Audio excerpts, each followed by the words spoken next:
All right, let's jump into another deep dive. Today, we're traveling back to ancient Greece. Ooh, sounds exciting. It is. We'll be exploring the legacy of Socrates and those incredible civilizations that really shaped our world, Mesopotamia, Egypt, Greece. That idea of so much. Yeah, exactly. We've got a bunch of YouTube videos to help us out. The videos are great for this kind of stuff. Super helpful, right? They cover everything from Socrates' life and his philosophy to all those ancient innovations. And It's amazing how much those ideas still resonate today, isn't it? totally. I mean, it's like we're tracing the roots of our own society going way back. Love that, tracing the roots. So let's start with the OG himself, Socrates. The big man. Right. He's considered the father of Western philosophy.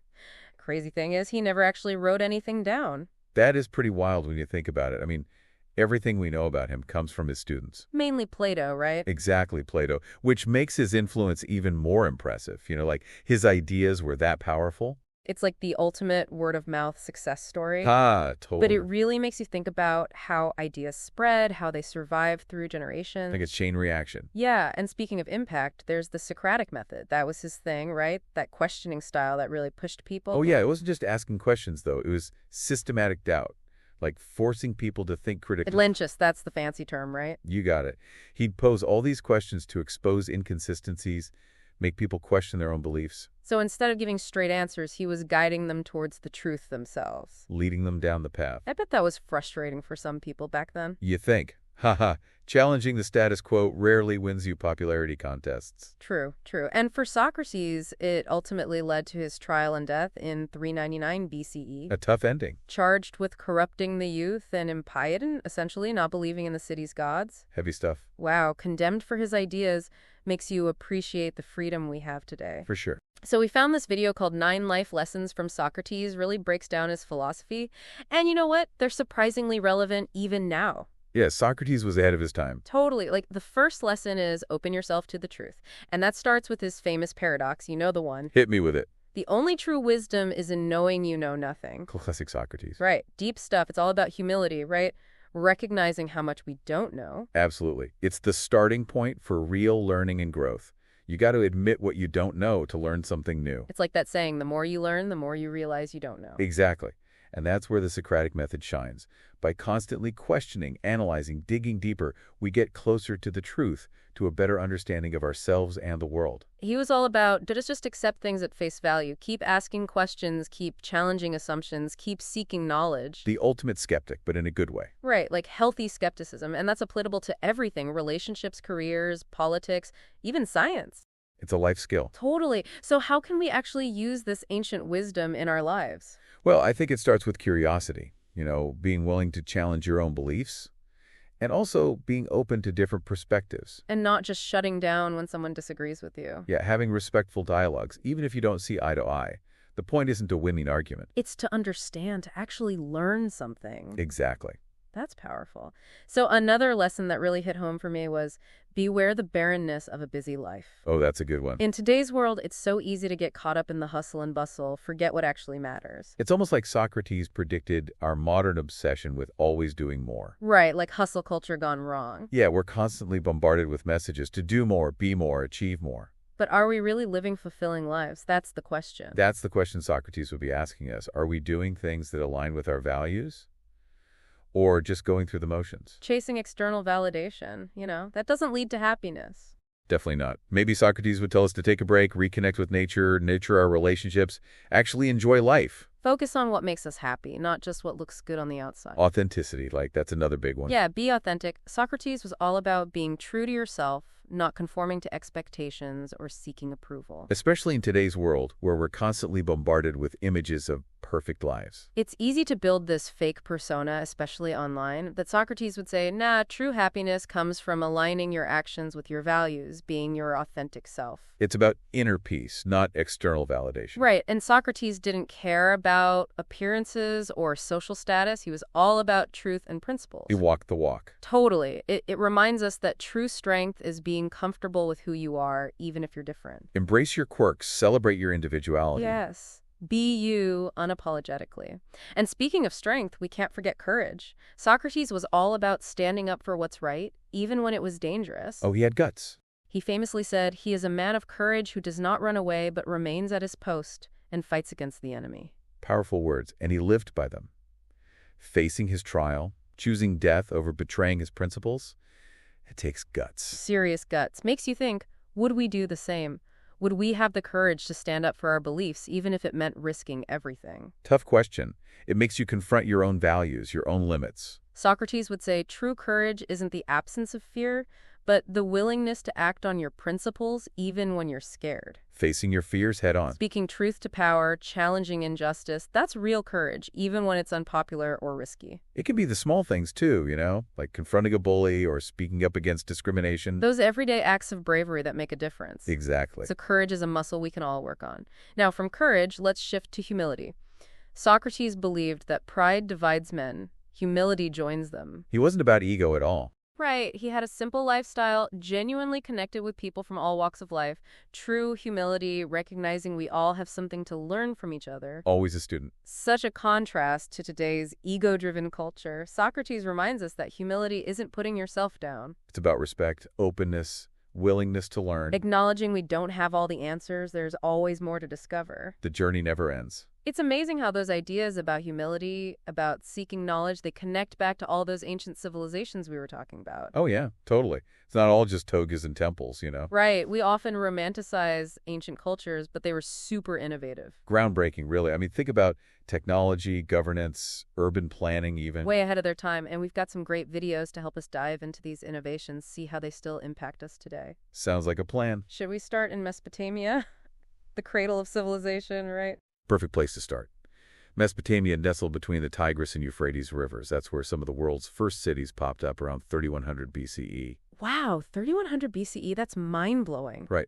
Think organized layouts, defensive walls, marketplaces, temples, a real thirst for knowledge that would change everything. Cities like Uruk, Eridu, the bustling hubs of their time, setting the stage for urban life as we know it. And don't forget cuneiform, that wedge-shaped writing system, total game changer. Cuneiform, yeah. I mean, going from oral traditions to actually recording history, laws, stories.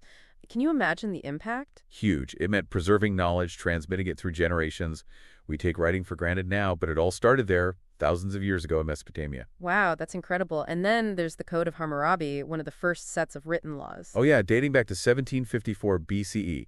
282 laws covering everything you can think of: trade, property, family, criminal justice. That eye for an eye principle, pretty harsh by today's standards, but back then. It reflected a focus on justice, on order. And we see echoes of that even in modern legal systems, It's fascinating how these concepts have been central to societies for so long. Absolutely. And it wasn't just law and writing. Mesopotamia was a hub for math and astronomy, too. Really? Yep. They developed the base 60 numeral system still used in timekeeping today.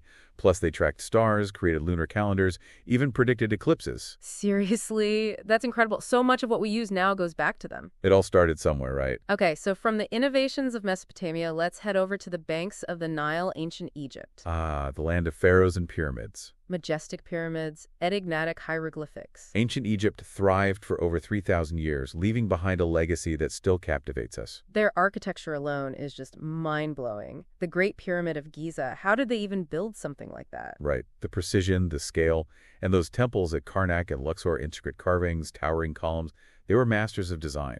It wasn't just about looks, though, right? It was all symbolic, tied to their beliefs about the afterlife, the cosmos. Oh, absolutely. Pyramids as gateways to the afterlife. Temples honoring their gods and goddesses. Everything had meaning. So fascinating. And then there are the hieroglyphics, those pictorial symbols, almost like a secret code. And for a long time, it was a secret code.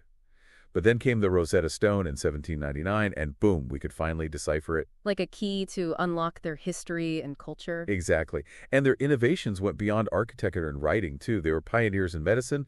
We see that in the papyrus scrolls with surgical procedures, anatomical observations, even descriptions of brain surgery. The Edwin Smith Papyrus, that's one of the most famous, right? It reads like an ancient medical textbook. They knew so much about the human body. Their political system was pretty advanced, too, with the pharaoh at the top, seen as a divine ruler, and this whole network of officials and scribes keeping things running. A well-oiled machine, you could say. From their architecture to their writing to their medicine, ancient Egypt really left its mark. Okay, so we've explored Mesopotamia and ancient Egypt. Now let's shift gear to the Indus Valley civilization.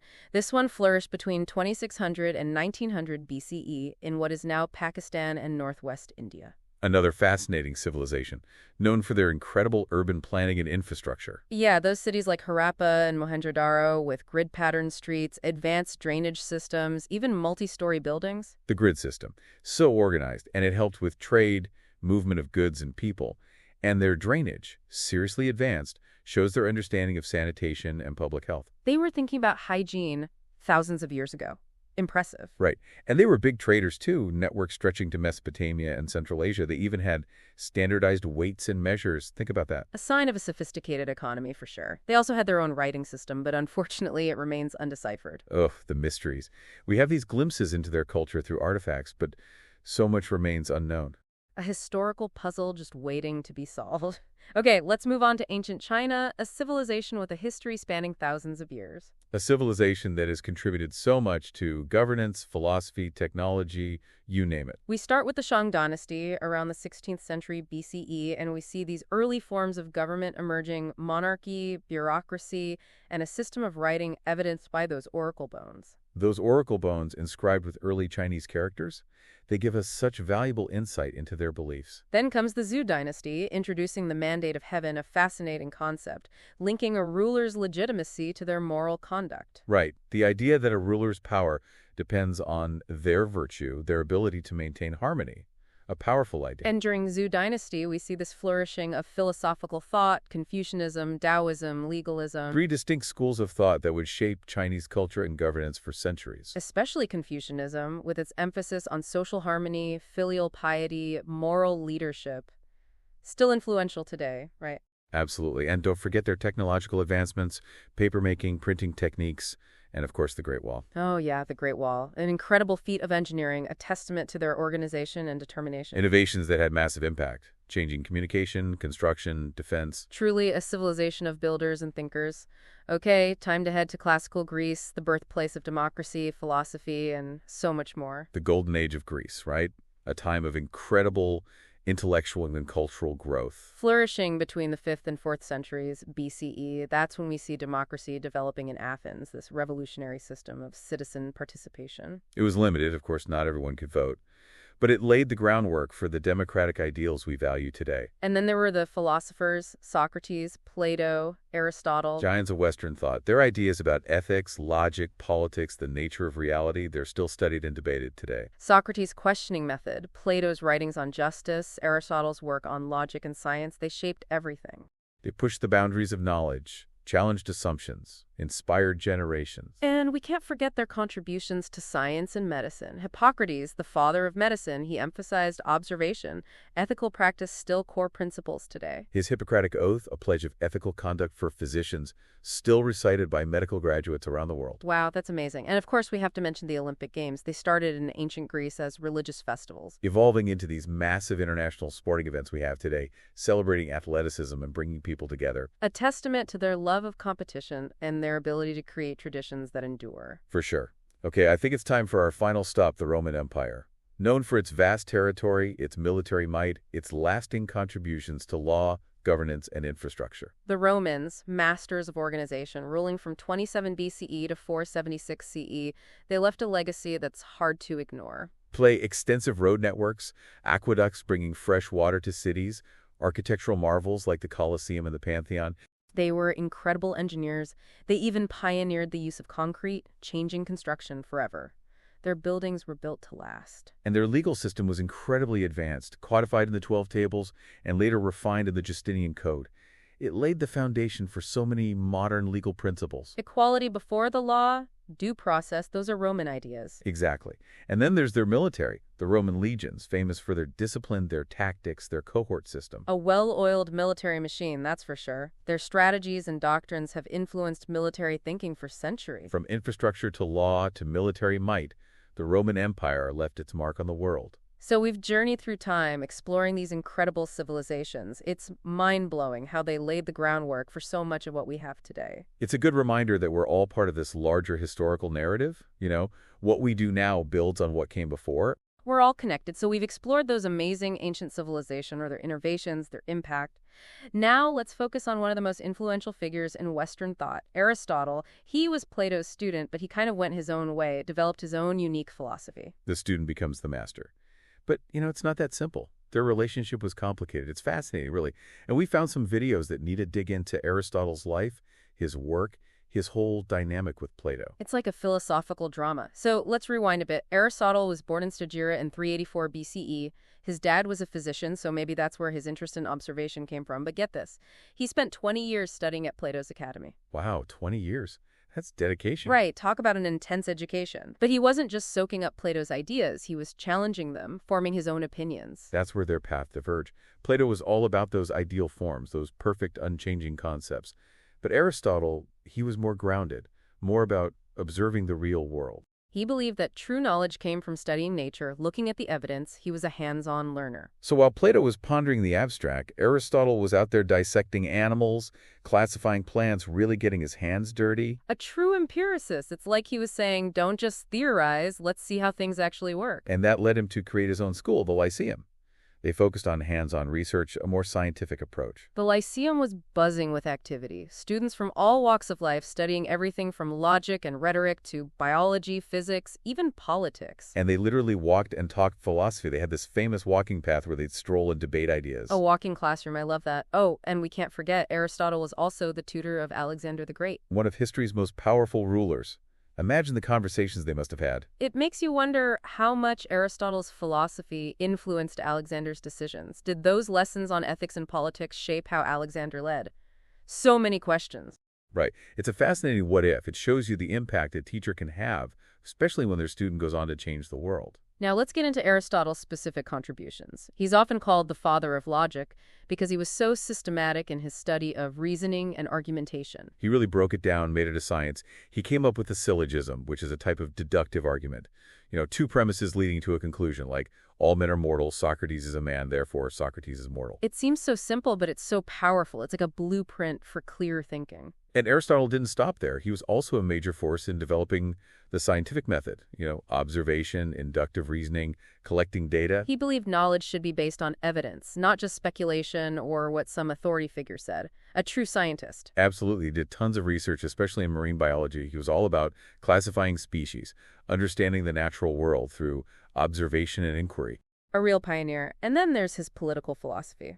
He believed the polis, the city-state, was the ideal community where people could live virtuous, fulfilling lives. He explored different forms of government monarchies, aristocracies, democracies, and analyzed their pros and cons. He argued that the purpose of government was to promote the good life for citizens. And what's the good life? A life of virtue, reason, and active participation in the community. Those ideas are still debated today. So relevant. They shape how we think about government, about the relationship between individuals and society. So where does all this leave us? Aristotle was a giant, plain and simple. His work on logic, science, ethics, politics, it all had such a lasting impact. And his ideas didn't disappear. Islamic scholars kept him alive during the Middle Ages, and then they were reintroduced to Europe, sparking a whole revival of classical learning. It's incredible how ideas can transcend time and culture. Aristotle's legacy is alive and well, not just in academia, but in how we approach reasoning, scientific research, even how we structure our societies.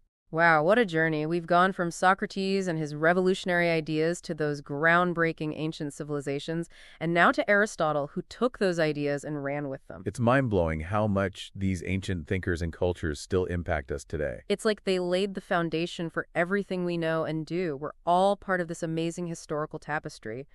And as we wrap up this deep dive, I can't help but wonder, what would Socrates think of our modern world? What would he question? What would he challenge us to think about? Right. What would he say about our values, our priorities, our way of life? Would you approve? Would he be disappointed?